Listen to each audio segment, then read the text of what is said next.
Nimekuja hapa kupatiana rambirambi zangu kwa familia ya General Muthoni kwa sababu sisi wote ni itungati.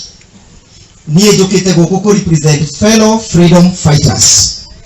Anybody who is opposed to this regime is a freedom fighter.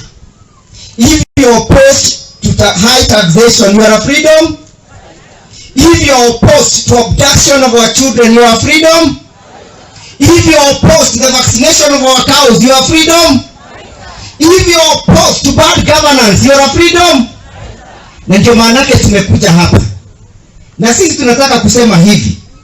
Hapa nchi ya Kenya tuko hapa by right. Na katiba imetupatia uhuru wa kuzungumza na kuongea.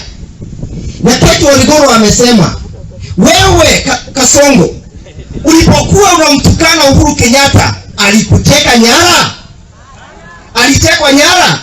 Wewe Isongwa, ulikuwa unatukana Uhuru Kenyatta, alikuteka nyara? Kwa nini unateka watoto wetu nyara? Na hii tabia lazima ikome, na ikome in the name of. Na tunapomalizia tuseme hivi. Hii uhuru tunayozungumzia siku hizi tulimwagia damu. So we are so painful when we see the country being led in the wrong direction. And we are going to fight for our constitution. We are going to fight for the rule of law. Na tutasimama na katiba iwe iwalo.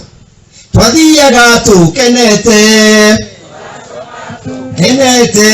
ikawe Mayari wega tugethi na tugicoka rugendo rwitu.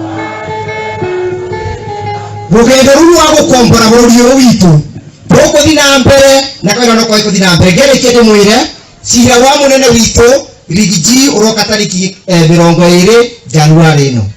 Na sisi tumejitayarisha na tunaomba mtuombee. Mtatuombea? Hiyo kesi nyingine ya yule Kasongo na watu wake wamekamata na kuteka watoto wetu nyara inakuja tarehe 8. Na tunangojea IG, Inspector General, tunangojea DCI, tunangojea Alhaji ule wa NIS aje kotini tumuulize maswali. Watoto wetu wako wapi? Mnataka tuulize maswali? Tuendelee kutetea nchi?